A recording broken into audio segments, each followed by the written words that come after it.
Madame, mademoiselle, monsieur, bienvenue à Metro News. Voici les principaux titres qui seront développés aujourd'hui. Pour la deuxième journée consécutive, les activités économiques et commerciales étaient paralysées dans la région métropolitaine de Port-au-Prince. Des barricades de pneus enflammés ont été érigées dans certains quartiers de la capitale. Des membres de la population protestent contre la rareté de carburant. La métropole du Nord-Ouest semble être la plaque tournante des trafiquants d'armes et de munitions. Après la saisie de plus de 120 000 cartouches, une importante quantité de munitions a été découverte à bord d'un autre navire. L'Église épiscopale d'Haïti dément les rumeurs qui l'associent à de récentes importations d'armes dans le pays.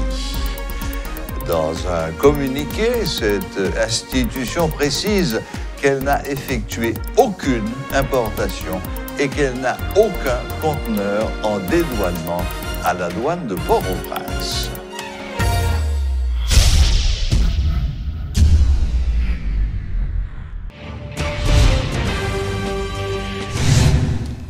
La pénurie de carburant continue de plus belle. Les pompes à essence sont fermées, on ne voit pas de camions citernes dans les rues, mais ce qu'il y a d'agaçant, c'est que dans le même temps que les pompes sont fermées et disent qu'elles n'ont pas de gasoline, le gouvernement affirme qu'il n'y a pas de pénurie de carburant dans le pays, et dans le même temps, sur les trottoirs, on trouve autant de gasoline que l'on veut. Il n'y a pas de pénurie de gasoline sur les trottoirs. Par contre, le prix n'est pas le même. Alors, moi, j'aimerais bien qu'on m'explique ce phénomène d'une pénurie de carburant, sauf pour les trafiquants. Alors, un de nos reporters a essayé d'aller voir d'un petit peu plus près ce qui se passait, comme on dit, fouiller Zonan Kalalou. Je ne sais pas ce qu'il a découvert, mais comme il est avec nous sur le plateau ce soir, on va peut-être en savoir un petit peu plus. Bonsoir Rudolf Pierre-Louis. Bonsoir Serge, bonsoir à toutes et à tous. Bon, alors, est-ce que vous avez résolu ce mystère de la gasoline qui disparaît d'un côté et apparaît de l'autre, en quantité? En quantité, pour ne pas dire à profusion.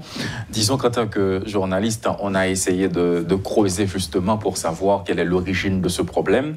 Eh bien, les chauffeurs de taxi-moto, les chauffeurs de tap-tap de leur côté, n'ont pas caché leur frustration. D'ailleurs, ce sont eux qui nous ont expliqué comment des vendeurs arrivent à trouver de la gasoline. Très bien. Dans un premier temps, il y en a qui ont fait savoir que la vente s'effectue le soir, c'est-à-dire aux environs de minuit, 1h du matin, 2h, 3h, jusqu'à 4h du matin. Bon. Il y a des pompes à essence. Plutôt la nuit que le soir. La nuit, disons Ouais. la nuit. Il y a des pompes à essence qui en profitent pour procéder à la distribution des produits pétroliers. À cette heure, il n'y a pas beaucoup de monde dans les rues, donc là maintenant la vente s'effectue. Ouais. Dans un deuxième temps, il y en a qui ont fait savoir que dans la capitale, c'est-à-dire à Pétionville, au centre-ville, à Delma, il n'y en a pas. Mais il y en a qui se rendent à Carrefour en passant par Taraz afin de trouver de la gasoline parce que là-bas, il y en a en quantité. Ah bon? Il n'y a pas de pénurie à Carrefour. D'après des chauffeurs de taxi-moto à Carrefour, c'est beaucoup plus facile de trouver de la gasoline qu'à Pétionville, qu'à Delma, au centre-ville. Bon, ils sont plus proches des terminaux aussi. Justement, justement. Maintenant, cet après-midi, on a appris que le problème est en passe d'être résolu parce que Vareux a procédé à la distribution des produits pétroliers. Notamment, il y a des camions citernes qui ont laissé Vareux afin de faire la livraison dans différentes stations de service. C'est sûr, c'est sûr. Maintenant, on attend pour voir quel sera l'effet dans, disons, demain Dieu voulant, après. Est-ce que vraiment les produits seront disponibles dans les stations-service? Parce que ce qui révolte les consommateurs, c'est de voir que toutes les stations sont fermées, surtout à Delma, c'est la fermeture totale. À Pétionville, c'est le même constat, alors que sur les trottoirs, et le plus inquiétant, sur les trottoirs non loin des pompes à essence. Ah oui, non, oui, ça, absolument. À quelques mètres des pompes à essence, il y en a en quantité. Le gallon se vend. Lundi, c'était à 1000 gourdes. Hier, 1500. c'était à 1250 gourdes. Et aujourd'hui, c'est à 1500 gourdes. Et dans des villes de province, il y a des chauffeurs de taxi-moto qui ont fait savoir que c'est déjà à 2000 gourdes, à 2500 gourdes. Donc, le problème maintenant pour les passagers et les chauffeurs de tap-tap, bien sûr. Eh bien, lundi, on a appris que la course est passée de 25 gourdes à 50 gourdes. Aujourd'hui, c'est de 25 gourdes à 75 gourdes. Bah. Quelqu'un a besoin de 75 gourdes pour laisser le carrefour de l'aéroport afin de se rendre à Pétionville. Voilà le tableau. Oui, c'est une chaudière qui est prête à exploser, qui a d'ailleurs explosé hier. En effet, parce que hier un peu partout dans la capitale, c'était la tension. À Delma, c'était vraiment inquiétant. Ceux qui s'étaient rendus au boulot avaient trouvé beaucoup de difficultés afin de rentrer chez eux parce qu'on ne savait pas qu'il allait avoir ce mouvement. Non. Pour certains, c'est un mouvement improvisé, mais pour d'autres personnes, il y a des questions qui se posent de préférence pour savoir est-ce que vraiment ça a improvisé. Parce que la vitesse avec laquelle le mouvement s'est répandu, on se pose des questions. Rapidement, à Delma 65, il y a des barricades. À Delma 48, il y en a. À Delma 19, il y en a. À l'intérieur de Delma 33, on a versé de l'huile sur la chaussée. Là, maintenant, on se pose des questions. Est-ce qu'il y a une sorte de communication entre les contestataires et les protestataires? Pourquoi, en même temps, ils en profitent pour placer des barricades et exiger que le carburant soit disponible dans les stations-service. Donc, c'était ça l'objectif principal du mouvement. Et pas de petites barricades. Non, pas de petites barricades. Des barricades majeures. Même des piétons avaient des difficultés pour circuler. Oui. Bon, écoutez, donc, en conclusion, il faudrait souhaiter que l'annonce que vous venez de faire, en ce qui concerne Vareux, puisse se vérifier rapidement et qu'on commence à voir des stations qui ouvrent les portes. Mais il serait peut-être bon aussi que les autorités de ce pays se penchent un peu sur ce scandale, parce que c'est un scandale. Vous avez des gens qui, au vu et au su de tout le monde, étalent leurs marchandises à des prix faramineux. Et qui est-ce qui les inquiète? La dernière descente des lieux, ça date de quelques mois. Un commissaire du gouvernement avait décidé de mettre fin à ce problème. Donc, à Delma, surtout à Delma 34, il avait procédé à plusieurs saisies. Et il avait fait crever les bidons Exactement. Maintenant, il y en a qui se posaient des questions, il y en a qui se disaient, mais est-ce que cette opération va continuer? Jusqu'à présent, il y en a qui souhaitent la continuité de cette opération, mais ce n'est pas ce qu'on a constaté au niveau de Delma.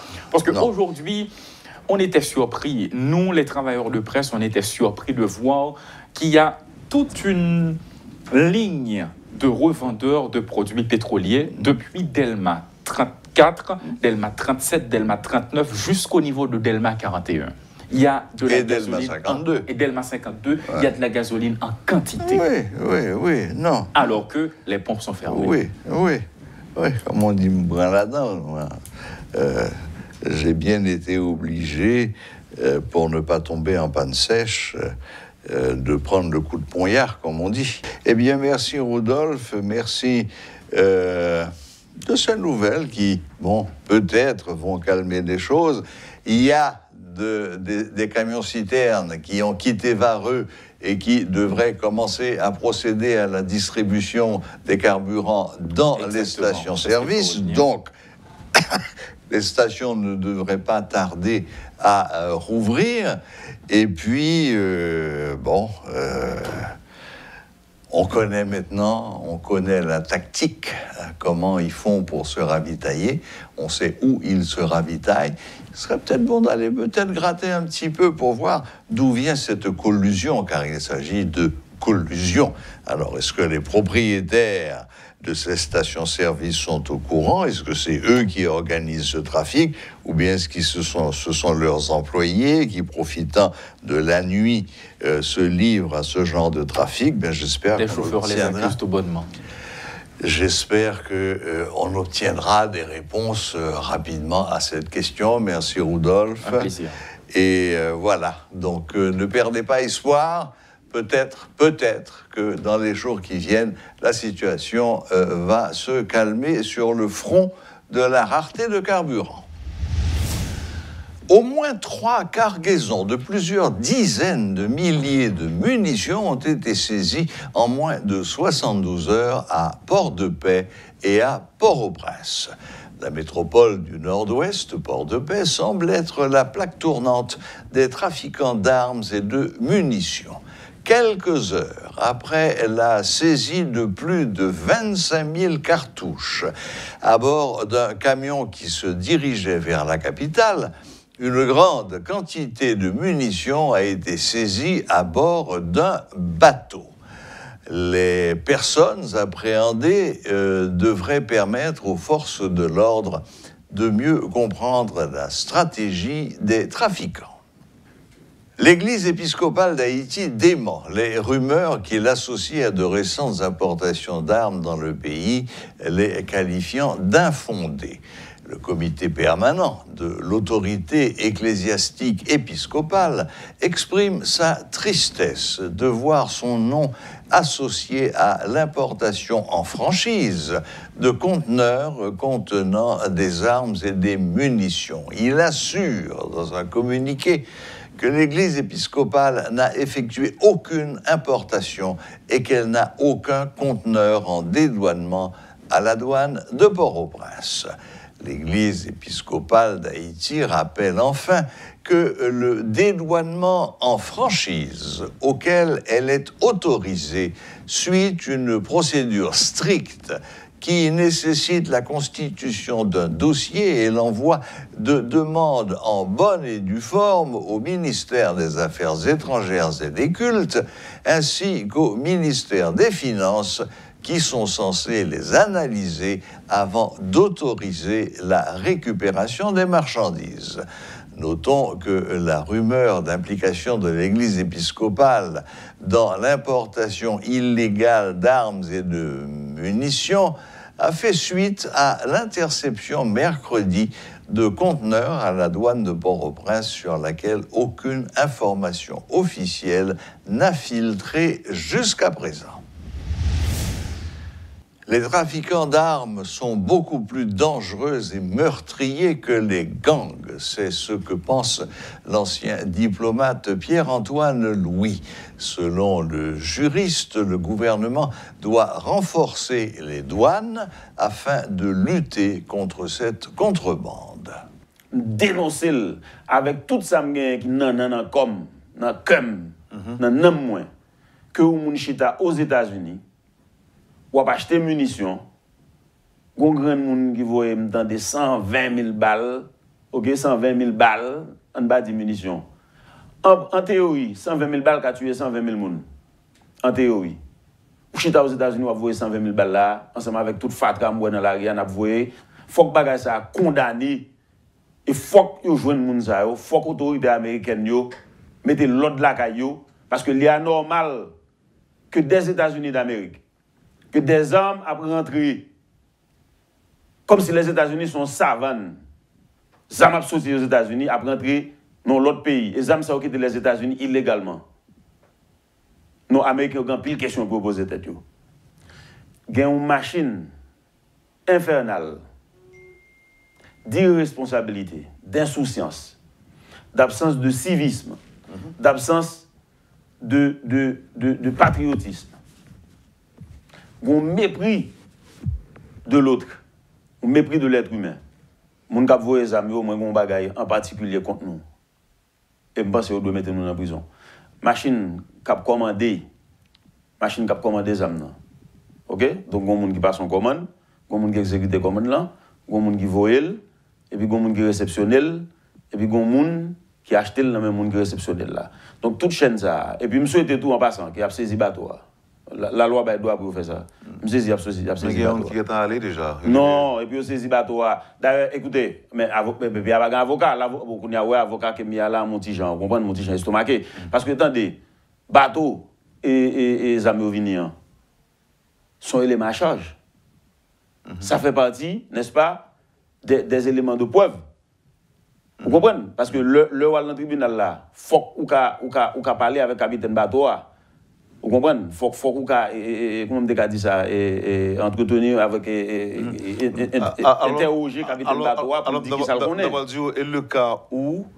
Et le cas où mon yo trompé vigilance capitaine bateau. Ça ne peut être établi qu'au tribunal lors d'un procès célèbre. C'est pendant un procès célèbre pour nous connaître qui le capitaine n'a joué. Donc, pas qu'on quitte le bateau aller, ou pas qu'on quitte le capitaine aller, tout le monde s'en suppose en bas code. Absolument. Le palais de justice de Port-au-Prince est toujours pris en otage. Des véhicules de la police nationale et des avocats qui étaient garés sur la cour seraient encore entre les mains des hommes armés. L'unité de lutte des avocats engagés pour la restauration d'un état de droit en Haïti, UNIL ARED, s'insurge contre le gouvernement. L'UNIL ARED déplore le laxisme des autorités face aux groupes armés qui ne cessent de semer le deuil au sein de la population haïtienne. Le coordonnateur général de l'unité de lutte des avocats engagés pour la restauration d'un état de droit en Haïti appelle au départ du Premier ministre Ariel Henry et de son équipe. Appel à un réveil national pour un changement radical. Artisans, paysans, vaudouisants, protestants, militants politiques et militantes politiques, et la trier. Dysfonctionnement appareil judiciaire, depuis plus passé un mois, le tribunal n'a pas fonctionné dans Port-au-Prince. Depuis les nègres exam, dans la date qui était 10 juin 2022, tu pris contrôle local là, qui était logé, tribunal là, avec paquet. Autorité ministère de la justice a privatisé, par exemple, fait rien pour mettre le tribunal là, avec paquet dans l'autre local, pour faire une motion justice avec les gens qui méritent justice. Ça pas dit ministre de justice là, rien avec Ariel Henry. Juge, par un local pour les prisonniers viennent juger. Commissaire vient par un local pour autant de justiciables et les gens arrêtés comme ça droit. Ça vient plus grave. Côté c'est dans le commissariat et dans le DCPJ, sans présence avocat, que commissaire et substitut commissaire attendent des gens. Ça pouvait acclamer ce gouvernement Ariel Henry qui crée une situation malouque, catastrophique, tragique ça que les Haïtiens a traversé. C'est peut-être ça, nous lancer opération Sri Lanka sur tout le territoire national là pour Ariel Henry bail pouvoir. Ça pouvait, c'est un bon et capable et compétent qui diriger l'État ça. Yo pas ni vision, ni sens de responsabilité, ni aucun projet sincère pour porter solution à problème qui traverse la belle population. C'est peut-être ça, nous avons demandé pour gagner l'autre gouvernement provisoire, pressé, qui gagne le temple. Un président provisoire qui a sorti, non, je t'ai parlé, qui a fait à toute force de nation. Plusieurs dizaines de citoyens ont organisé un sit-in devant le bureau de la représentante du secrétaire général de l'ONU en Haïti pour dire non au renouvellement du mandat du BINU.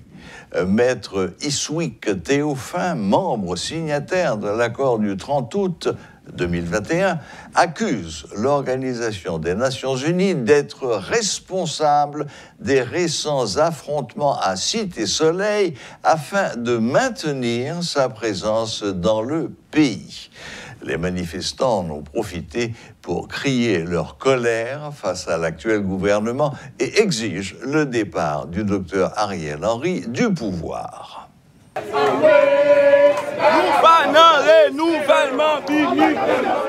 Nous sommes là justement pour dire à la Chine que nous sommes au courant de sa position et nous, les Haïtiens, nous opposons de la manière la plus radicale, de la manière la plus énergique par rapport au renouvellement du mandat de Bini en Haïti.